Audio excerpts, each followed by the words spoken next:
Hello and a warm welcome to Federal's special program, Capital Beat. Manipur is witnessing a fresh round of violence where 10 village volunteers have been reported shot dead in an encounter with the security forces in Manipur's Jiribam district today. And a CRPF soldier apparently was also injured in the attack by suspected Kuki militants in the district bordering Assam. There have been reports of a blockade as well from the Naga areas. Now, what is the reason for this recent flare up? And are the security forces being targeted by the militants? What is really happening? What is the reason why the government of Manipur is unable to handle all of this? And what is the latest reason for this fresh flare up? We'll try and understand all of this. Joining me now is Dr. Thongkolal Haukip, who joins us from the Jawaharlal Nehru University. Thank you so much, Dr. Haukip, for joining. We have Prasanjit Biswas, who joins us from the Northeastern Hill University. Thank you so much. And we have senior editor of the Federal, Samir Purkasta, who covers the entire Northeast. Thank you so much, Samir, for joining. And I'll begin with Samir just to understand the perspective as to what is the reason for the recent flare up. And these some websites are saying that these are Kuki militants who have been shot dead. But as I was speaking to you on the phone, you said that no, these are village residents who've been attacked and killed. So, what is the reason for this latest flare up? See, this flared up now. This yesterday's this encounter took place in Jiribam district, which has become a new hotspot of this ongoing Meitei Kuki conflict. And and this flared up started few days ago when a militia group, Meitei militia group called Arambai Tengol had attacked a village, burned down few houses, and they also killed one village woman. So and after that, yesterday this incident took place wherein this with this Mar village volunteers, and the Mar is a community which is part of the larger Kuki Zo community. So this Mar village volunteers apparently attacked CRPF post. But there is some confusion as to why this group attacked CRPF camp, because till now the Kuki group had not attacked any central forces. Instead, they had been maintaining that the central forces are taking a very neutral stand, whereas the state police is siding with the Meiteis. So there is no clarity as to what actually transpired and what led to this sudden surprise attack on central armed forces.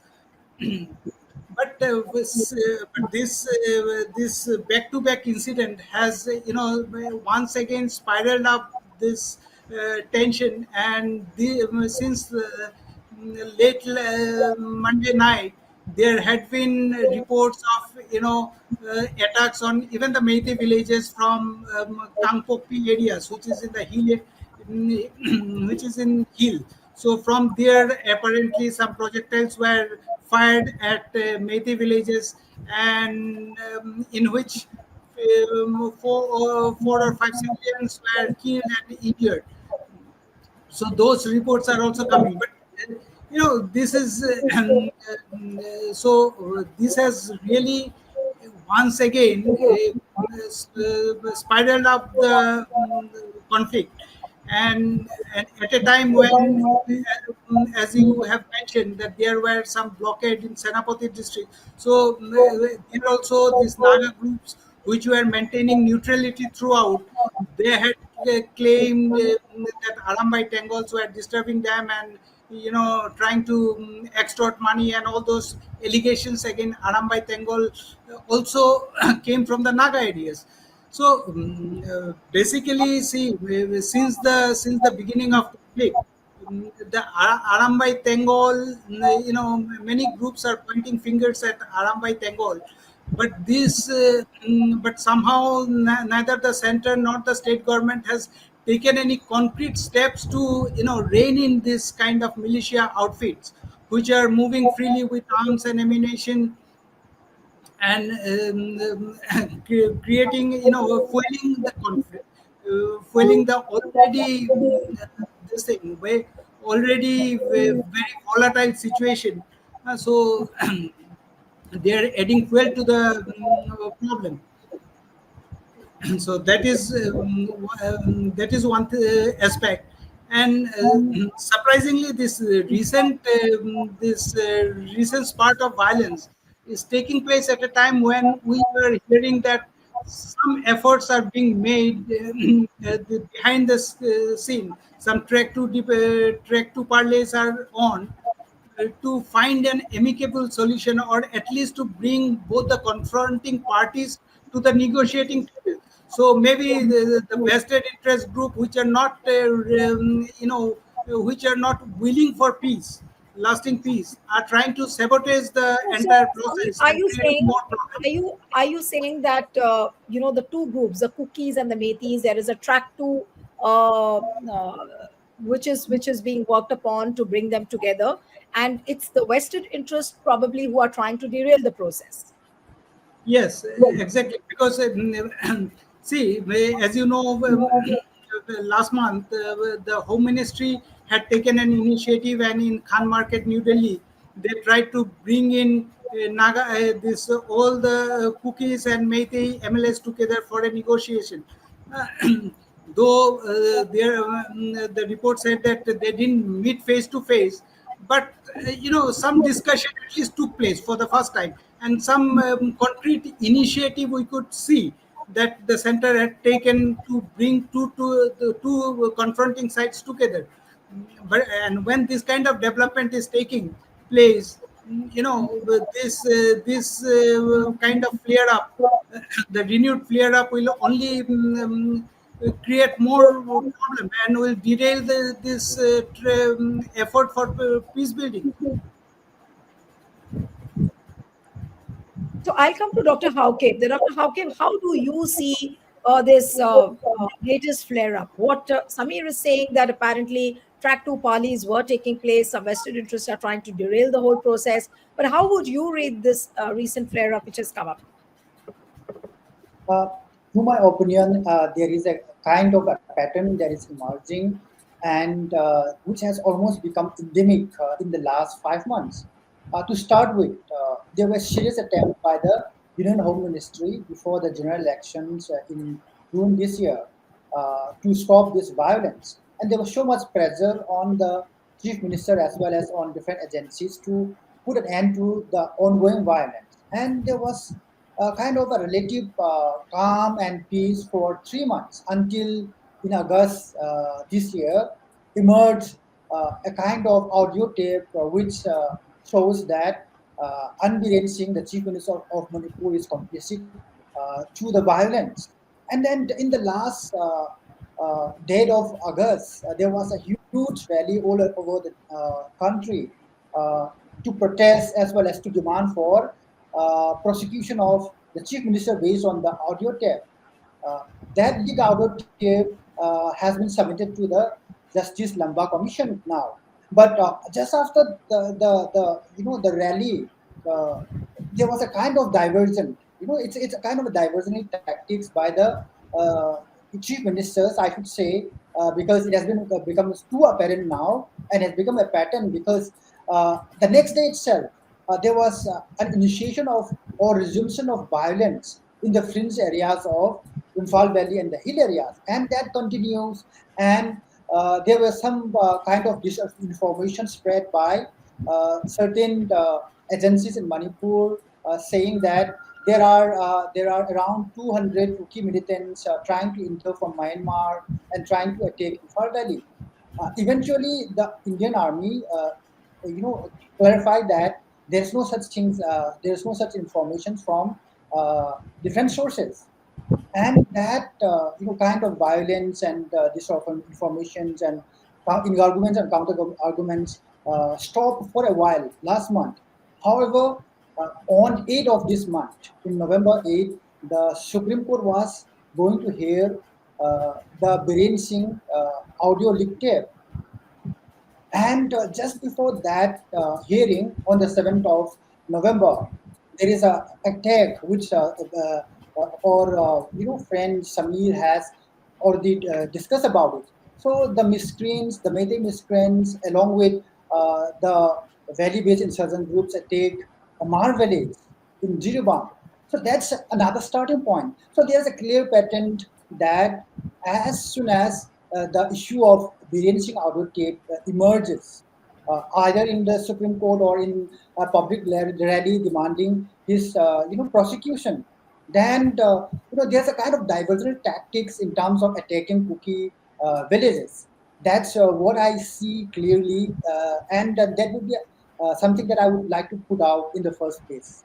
Right, and this is very disturbing. You are saying that as soon as people start talking about the audio leak of Biren Singh, and which Supreme Court was supposed to hear, you have a diversion like this. Prasenjit, how much would you agree with what Samir and Dr. Hauke both have said? There is this a diversionary tactics. Are there vested interests who are trying to derail the peace process between the Meitei and the Kuki elements?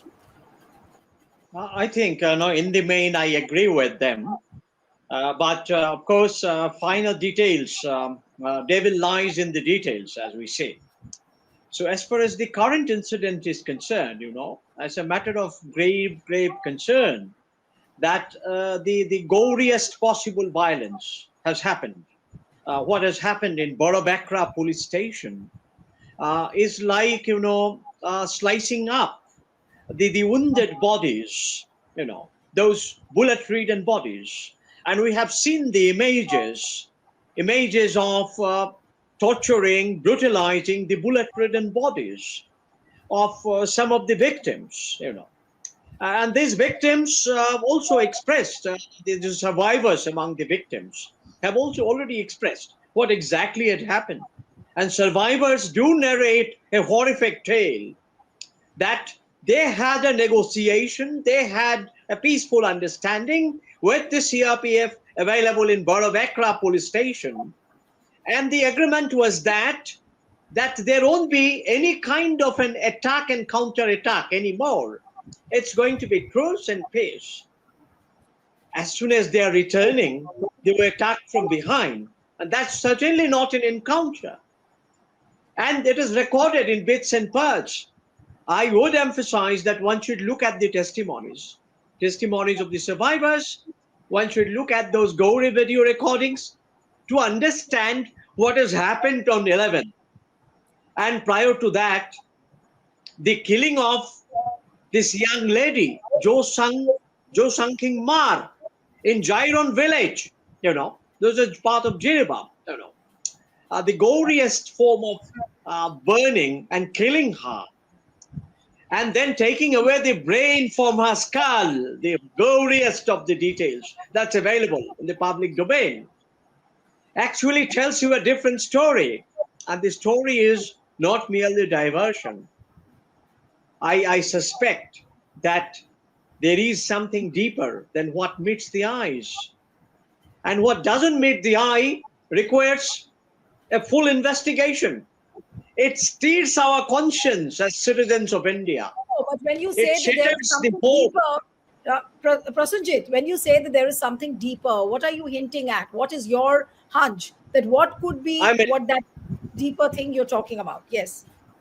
Obviously, why one goes to this goriest level of attacking unarmed people? That is the question that needs to be answered. And who is directing such an attack? Why such an order be given when people are just going away, that too after talking? Are we living in a republic? Are we living in a democratic India which trusts on deliberation, which trusts on talking to each other, coming face to face, understanding each other, that too in a place like Borobakra, otherwise peaceful, a totally neglected hamlet at the periphery, on the source of the river Barak, In Kalika Puran, the place is mentioned as Borobakra in Sanskrit. That place has no history of violence. No, but the From point where is, all this violence has been generated? right. No, just hold your thoughts. The point is that if the peaceful areas are also being targeted where there was no violence, and if those areas are under attack, Samir, do we see some kind of a new pattern which is emerging? Of course, what you said that there could be vested interest, it could be a diversionary tactics, as what Dr. Howkip said. But the newer places which are being targeted, what does that go to show? And is this really a No, sign of worry for the central and the state government both? see, this because in other areas, if you see, the balkanization has been completed, so there is less chance of attacking each other. But the Jiribam, which were in the Kuki and Methi communities, even after the last year's uprising, for long they lived together peacefully. There were no violence because the civil society organizations there had entered into agreement to maintain peace. But suddenly, that agreement was violated earlier this year, and since then, this kind of violence are frequently taking place in Jiribam, which has now become a new hotbed of conflict. So this is definitely I don't see a new trend, but this is definitely a concern area because the groups which were living in peacefully, they were also now provoked and brought into this larger vortex of violence. So that clearly shows that violence is instead of diminishing, it is further spreading to newer areas. Right, And now there are now frequent signs of tension between Nagas and Cookies, Nagas and Meiteis. So so these are not very confronting, they're not very this thing comforting situation for both the state government and the center. But unfortunately, um, neither of the government is apparently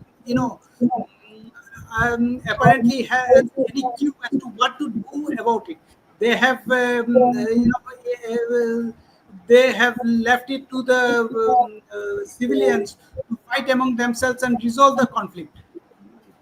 So now it's more than 1 year. No step has been taken to this thing to bring in president rule or to change the chief minister, who is also the home minister of the state. So right, from from centers, the center is also maintaining status quo and not taking much proactive proactive steps, apart from now and then trying to bring initiate some peace this thing parlays. right, On that, no administrative actions are seen on the ground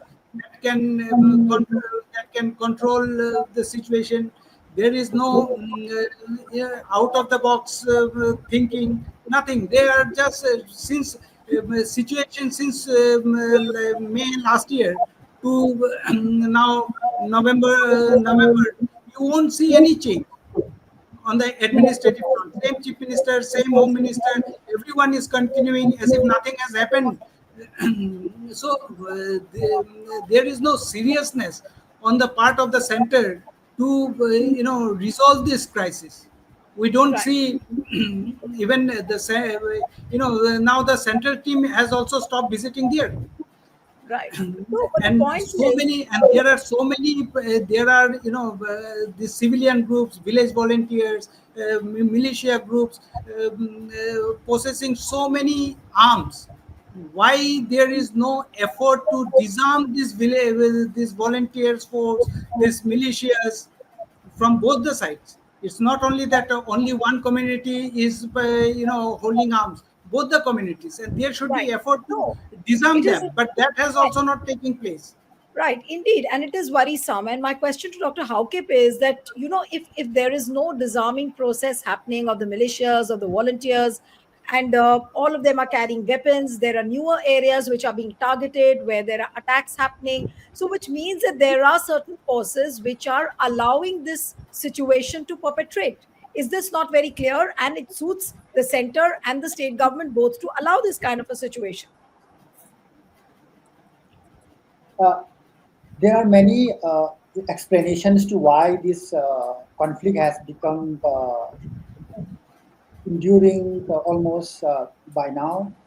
Uh, but let me say in the first place that, uh, you know, as Samir has stated, one process in the long term could be like disarming the volunteers and other militias. But definitely we have to look carefully, as Professor Prasenjit also said, into the details of the pattern of violence, how it started. Uh, Jeroboam was unaffected till the beginning of this year. But how it started? It started with a killing of one Kuki young man. And then the police was unable to handle it or trying to solve it for almost a month, 20 days. Then eventually, there was some retaliations, which a Congress, party member was killed in the evening, and the next day, violence started, in the whole of Jirubam district. So these are the patterns, and how do you control the groups which always starts violence, right? There has to be also look into it carefully, because I'm not just because I'm not one community member trying to demonize the other, but we have to look into the details. Who started the violence? There is a peace agreement between the Meiteis and the Kukijo Ma groups in Jiribam, and they have been, for almost 1 year. There was relative peace in this area, despite some, undercurrents. So this has to be looked into carefully. And now, if you look into how the central government has looked into Manipur, they are still looking into the situation as a mere law and order situation, and treated them as not a political conflict, but a mere law and order situation that has to be suppressed, or there has to be dealt militarily. But that's Right. not the issue now. It has become so political, and there has to be a long-term political solution to this conflict. Of course, it has to be inclusive of all the community members, Right. including the Nagas. But they are not literally going into these areas. So this is the other problem that how New Delhi has been dealing for the last 1.5 years. So we have to look at political layers. Unless after 1.5 years of conflict, unless you look into the political issues, the demands and others, then I think it's not going to go anywhere, because the hill people, the tribals, for more than 45 years, they have been enduring this neglect, not only on developmental terms, but also in economic also. Because if you look into the hill areas, there is hardly any political institutions, economic or educational institutions. And politically also, the ADCs are rendered powerless because they are not under sixth schedule of the constitution. This has been a persistent demand for the last 45 years. And there are so many explanations, so many, a kind of opposition to this sexual demand, as if the Manipur state will be, broken down into pieces. You look into Mizoram, you look into Tripura, you look into many True. other states like Meghalaya, where there is sixth schedule, or even Assam. It doesn't lead to eventually to political fragmentation. So this minimal kind of political decentralization has not happened in Manipur, and this kind of issues have never been looked.